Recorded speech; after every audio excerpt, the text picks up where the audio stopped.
क्या आप चाहते हैं कि छठी मियाँ आपकी हर मनोकामना पूरी करें?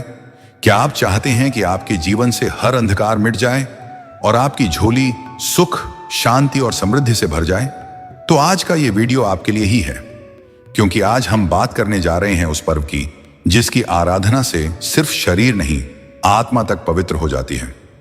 छठ पूजा एक ऐसा व्रत जिसे देखकर लगता है श्रद्धा अगर किसी रूप में दिखती है तो वो छठ के घाटों पर दिखती है, जहां लाखों महिलाएं बिना खाए पिए सूर्य की तपिश में जल में खड़ी होकर सिर्फ एक ही बात कहती हैं, मैया तू खुश रहना, मेरे घर परिवार को सुरक्षित रखना। भाइयों और बहनों, ये वो पर्व है जिसमें ना कोई दिखावा है, ना कोई लोभ, सिर्फ है विश्वास, तपस्या और मां की ममता का अटूट बंधन। अगर आप सच में चाहते हैं कि छठी मियाँ आपके जीवन में सुख समृद्धि बरसाए, तो इस वीडियो को दिल से लाइक करें, चैनल को सब्सक्राइब करें और इसे शेयर करें ताकि मियाँ का आशीर्वाद हर घर तक पहुंचे। और हाँ, कमेंट में पूरे विश्वास से लिखिए जय छठी मियाँ, क्योंकि जब आप नाम लेते हैं तो मियाँ मुस्कुराती हैं और कहती हैं इसका कल्याण हो। अब सोचिए जरा, वो समय जब सभ्यता की शुरुआत भी पूरी तरह नहीं हुई थी, लोग प्रकृति की पूजा करते थे, तब इंसान ने सूर्य की रोशनी में अपने जीवन का सत्य खोजा। वहीं से शुरू हुई सूर्य उपासना की परंपरा और उसी से जन्म हुआ छठ व्रत का सबसे प्राचीन रूप। कहा जाता है प्राचीन काल में ऋषि मुनि सूर्य देव की साधना करते थे। वे उपवास रखते, जल में खड़े होकर सूर्य की ऊर्जा से शक्ति प्राप्त करते थे। यही साधना बाद में छठ व्रत के रूप में जनमानस में फैल गई। छठ पूजा की शुरुआत की सबसे प्रसिद्ध कथा आती है राजा प्रियव्रत और उनकी पत्नी मालिनी की। राजा के पास सब कुछ था, धन दौलत वैभव, लेकिन संतान नहीं थी। उन्होंने संतान के लिए यज्ञ कराया, परंतु जो पुत्र हुआ वह मृत रूप में जन्मा। राजा टूट गए, रानी व्याकुल हो उठी। तभी आकाश से छठी माता प्रकट हुई और बोली, राजन, मैं षष्ठी देवी हूं। यदि तुम मेरी विधि विधान से पूजा करोगे तो तुम्हारी हर मनोकामना पूरी होगी। राजा ने श्रद्धा से व्रत किया और माता की कृपा से पुत्र जीवित हो गया। वहीं से आरंभ हुआ छठ पूजा का इतिहास, जो आज तक अनंत भक्ति की गवाही देता है। यह व्रत कोई साधारण अनुष्ठान नहीं, यह वह तपस्या है जहां शरीर की नहीं, आत्मा की परीक्षा होती है। 3 दिन तक बिना भोजन, बिना जल ग्रहण किए महिलाएं अपने परिवार की सुख शांति के लिए तप करती हैं।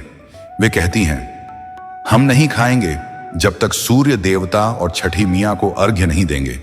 और यही है इस पर्व की सबसे बड़ी शक्ति, निस्वार्थ प्रेम और अटूट आस्था। अब सवाल उठता है, यह व्रत सबसे ज्यादा कहां मनाया जाता है? तो सुनिए, भारत में छठ पूजा का सबसे गहरा संबंध बिहार से है। बिहार की धरती को इस पर्व का हृदय कहा जाता है। यहां की नदियां, तालाब और घाट सब छठ मैया के गीतों से गूंज उठते हैं। यह पर्व सिर्फ बिहार तक सीमित नहीं रहा, बल्कि पूर्वी उत्तर प्रदेश, झारखंड, बंगाल और नेपाल के तराई इलाकों में भी उतनी ही श्रद्धा से मनाया जाता है। माना जाता है कि बिहार की मातृशक्ति ने इसे दुनिया भर में पहचान दिलाई। आज जब प्रवासी भारतीय पूरी दुनिया में बसे हैं, तो छठ पूजा अब केवल भारत तक सीमित नहीं रही। America, Britain, Dubai, Mauritius, Nepal, Fiji, Singapore, दक्षिण अफ्रीका और कनाडा तक हर जगह छठी मियाँ के गीत गूंजते हैं। विदेशी धरती पर भी जब भारतीय सूर्यास्त के समय अर्घ्य देते हैं तो ऐसा लगता है जैसे गंगा वहीं उतर आई हो। लोग मिट्टी के दीपक जलाते हैं, ठेकुआ बनाते हैं और कहते हैं, मैया चाहे जहां हो, आशीर्वाद हमेशा हमारे साथ है। क्या आप जानते हैं, छठ पूजा को दुनिया का सबसे वैज्ञानिक व्रत भी कहा जाता है, क्योंकि इसमें सूर्य की सीधी ऊर्जा शरीर को मिलती है और जल में खड़े रहकर इंसान का शरीर और मन दोनों शुद्ध होते हैं। इस व्रत के हर चरण में विज्ञान, भक्ति और प्रकृति का अद्भुत संतुलन है। सूर्य अस्त के समय दिया गया अर्घ्य दर्शाता है हर अंत में एक नई शुरुआत छिपी होती है और उगते सूर्य को अर्घ्य देना सिखाता है। हर अंधकार के बाद प्रकाश जरूर आता है। यही कारण है कि छठ पूजा को जीवन का उत्सव कहा जाता है, क्योंकि यह सिर्फ भगवान की आराधना नहीं, बल्कि प्रकृति, परिवार और विश्वास का संगम है। भाइयों और बहनों, छठ पूजा हमें सिखाती है कि जब इंसान सच्चे मन से तप करता है तो देवता खुद उसके साथ खड़े होते हैं।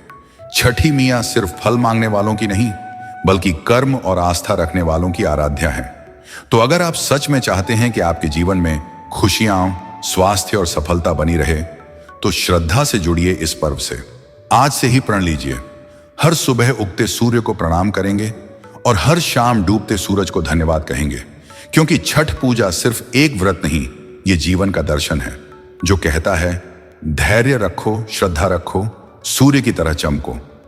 कहते हैं हर आस्था का एक आरंभ होता है और हर आरंभ के पीछे छिपी होती है एक कहानी जो सिर्फ पुराणों में नहीं बल्कि भक्ति के इतिहास में अमर हो जाती है।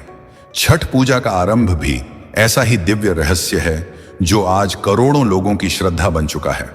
पर इसका बीज बहुत गहराई में सभ्यता के आरंभिक काल में बोया गया था, जब मनुष्य ने प्रकृति की शक्तियों को समझना शुरू किया, जब उसे यह एहसास हुआ कि सूर्य सिर्फ एक तारा नहीं बल्कि जीवन का स्रोत है, तभी उसकी पूजा का विचार जन्मा और यही था छठ पूजा का सबसे प्राचीन स्वरूप।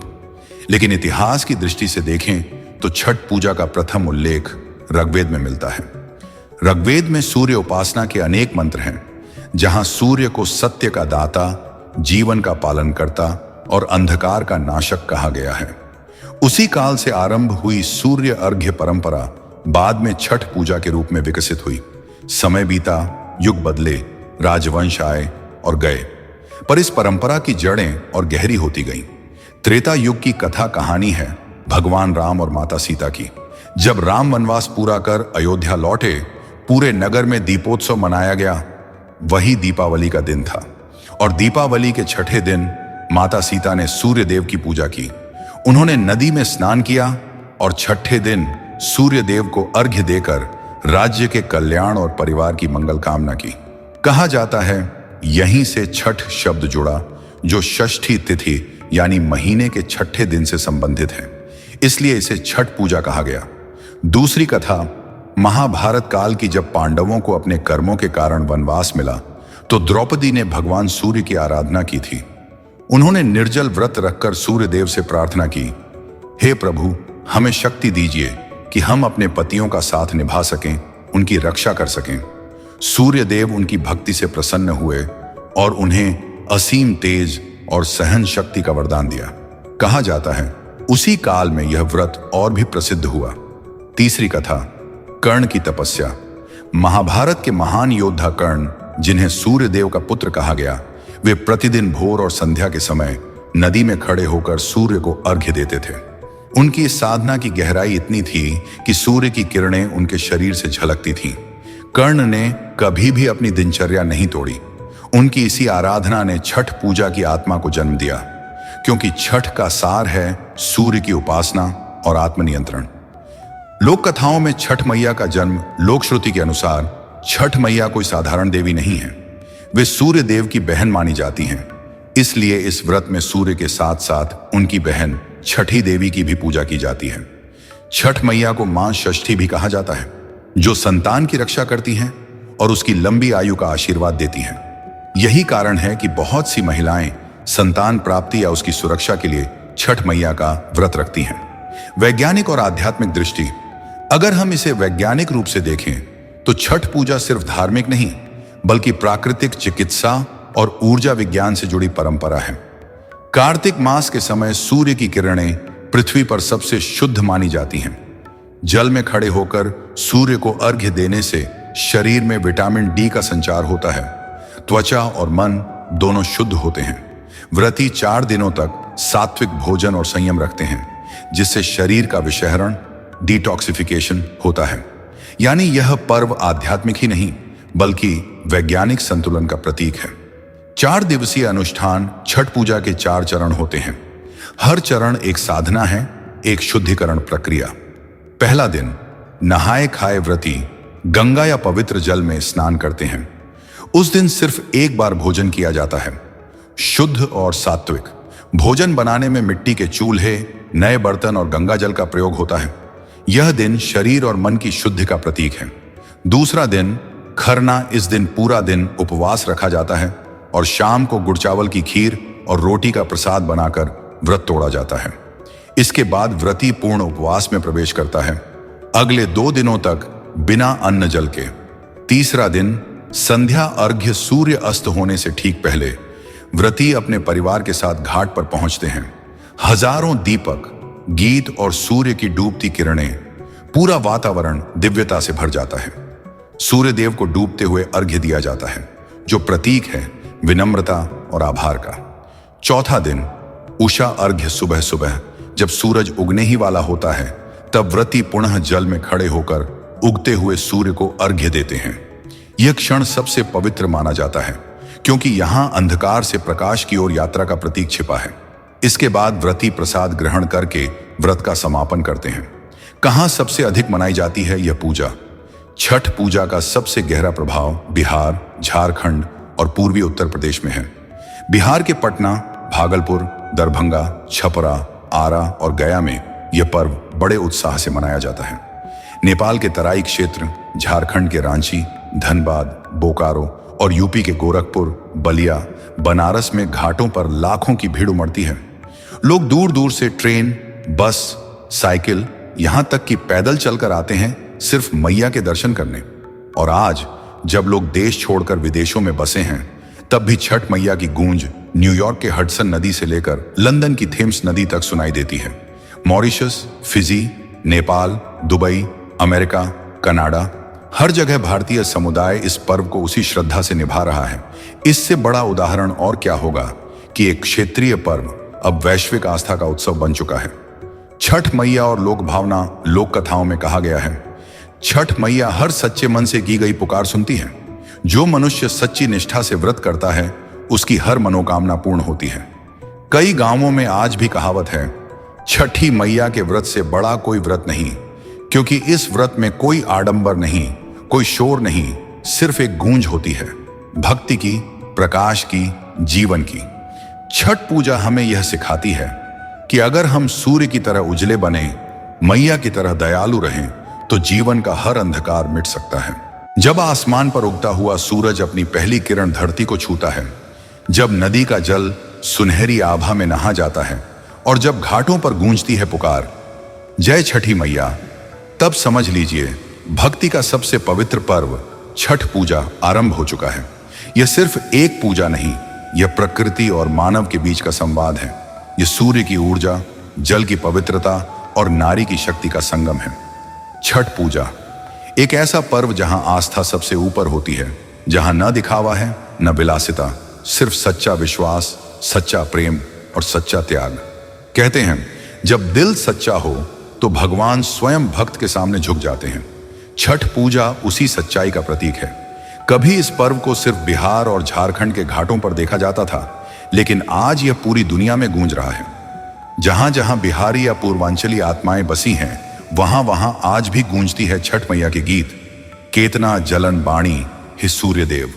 कभी पटना के गंगा घाट, कभी दरभंगा के तालाब, कभी मुजफ्फरपुर, बनारस या नेपाल के तराई इलाके, इन सब जगहों पर छठ पूजा का माहौल दिव्यता से भर देता है।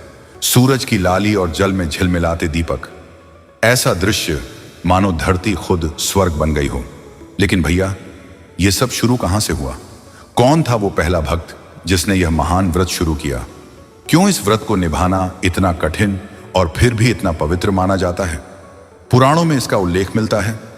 जब भगवान राम 14 वर्षों का वनवास पूरा कर अयोध्या लौटे, तब माता सीता ने कार्तिक शुक्ल षष्ठी के दिन सूर्य देव की आराधना की थी। उन्होंने गंगा जल से स्नान किया, मिट्टी की वेदी बनाकर सूर्य को अर्घ्य दिया और अपने परिवार की सुख शांति की कामना की। कहा जाता है, यही वह क्षण था जब छठ व्रत की शुरुआत हुई। एक अन्य कथा के अनुसार महाभारत के समय कुंती पुत्र कर्ण सूर्य देव के अनन्य उपासक थे। वे प्रतिदिन नदी में खड़े होकर सूर्य को अर्घ्य देते थे। उनकी ही साधना से प्रेरित होकर यह पूजा आगे बढ़ी। कर्ण ने कभी भी व्रत तोड़ा नहीं, सूर्य की ऊर्जा और प्रकाश को अपना जीवन बना लिया। इसलिए छठ पूजा में आज भी सूर्य देव को अर्घ्य देने की परंपरा उतनी ही प्राचीन है। छठ व्रत को निभाना आसान नहीं होता। यह शरीर नहीं, मन का तप है। 4 दिन तक व्रती स्त्रियां और पुरुष कड़े नियमों और शुद्धता के साथ इस पर्व को निभाते हैं। पहले दिन नहाए खाए, फिर खरना का उपवास, तीसरे दिन संध्या अर्घ्य और चौथे दिन उषा अर्घ्य। हर चरण में आस्था, अनुशासन और भक्ति की पराकाष्ठा दिखती है। जब व्रती नदी में खड़े होकर जल से अर्घ्य देते हैं, तब उनके चेहरे पर जो चमक होती है वो सिर्फ सूर्य की रोशनी नहीं, वो आत्मा की पवित्रता की झिलमिलाहट होती है। बिहार, झारखंड और पूर्वी उत्तर प्रदेश के हर गांव शहर में छठ पूजा एक उत्सव नहीं बल्कि जीवन का हिस्सा है। लोग दूर दूर से अपने गांव लौटते हैं क्योंकि मान्यता है मैया के व्रत में जो शामिल नहीं हुआ उसकी आस्था अधूरी रह जाती है। व्रत के दौरान जो गीत गाए जाते हैं वो लोक संस्कृति की आत्मा है। हर शब्द में मां की पुकार, हर सुर में प्रेम। कोसिया भइल अंधियार, घरे आवे छठी मैया। इन गीतों में उस मां का स्वर है जो अपने बच्चों के सुख के लिए सब कुछ सह लेती है। और यही छठ व्रत का असली अर्थ है, त्याग, संयम और नारी शक्ति का प्रताप। वो मां जो 4 दिन तक अन्न जल का त्याग करती है, वो सिर्फ अपने परिवार के लिए नहीं बल्कि संपूर्ण सृष्टि की मंगल कामना के लिए प्रार्थना करती है। छठ पूजा हमें यह भी सिखाती है कि मनुष्य और प्रकृति एक दूसरे के पूरक हैं। सूर्य की ऊर्जा से जीवन चलता है और जल से वह ऊर्जा संतुलित होती है। छठ पूजा इसी संतुलन की साधना है, जहां मनुष्य सूर्य को धन्यवाद देता है कि तेरे बिना जीवन अधूरा है। आज जब तकनीक और भाग दौड़ के बीच इंसान प्रकृति से दूर हो चुका है, छठ पूजा हमें फिर याद दिलाती है कि सच्ची शांति मंदिरों या महलों में नहीं बल्कि उस क्षण में है जब सूरज डूबते वक्त हजारों दीपकों की रोशनी जल में थिरकती है और व्रती आंखें बंद करके कहती हैं, मैया बस अपने आशीर्वाद से जीवन को रोशन रखो। सदियों से छठ पूजा बदलती रही है पर उसकी आत्मा वही रही, सूर्य की आराधना, नारी का तप और मनुष्य का विनम्र प्रणाम। आज ये पर्व केवल बिहार या पूर्वांचल की पहचान नहीं बल्कि भारतीय संस्कृति की आत्मा बन चुका है। भारत से लेकर Nepal, Mauritius, Fiji, America, Canada, Dubai और ऑस्ट्रेलिया तक हर जगह सूर्य को अर्घ्य देते हुए लोग एक ही स्वर में गाते हैं, जय छठी मैया, जय सूर्य देव। क्योंकि चाहे दुनिया कहीं भी चली जाए, छठ मैया की भक्ति हर दिल में जीवित रहती है। यह पर्व हमें याद दिलाता है कि जब इंसान खुद को भूल जाए तो भक्ति उसे फिर से खुद से जोड़ देती है। जब नदी के जल में सूर्य का प्रतिबिंब चमकता है तो ऐसा लगता है मानो धरती और आकाश एक दूसरे को प्रणाम कर रहे हों। और उसी क्षण से हर भक्त के हृदय में बस एक ही स्वर गूंजता है, जय छठी मैया, जय सूर्य भगवान। जब डूबते सूरज को अर्घ्य दिया जाता है तब नदियों के तट पर सिर्फ जल नहीं, श्रद्धा की धारा बहती है। और जब उगते सूरज को प्रणाम किया जाता है तो लगता है जैसे पूरी प्रकृति मानव की भक्ति को स्वीकार कर रही हो। यही है छठ महापर्व की असली पहचान। आज भी बिहार, झारखंड, पूर्वी उत्तर प्रदेश और नेपाल के तराई क्षेत्रों में ये पर्व उसी शुद्धता, उसी आस्था और उसी संकल्प के साथ मनाया जाता है जैसा हजारों साल पहले माता सीता ने सरयू किनारे किया था।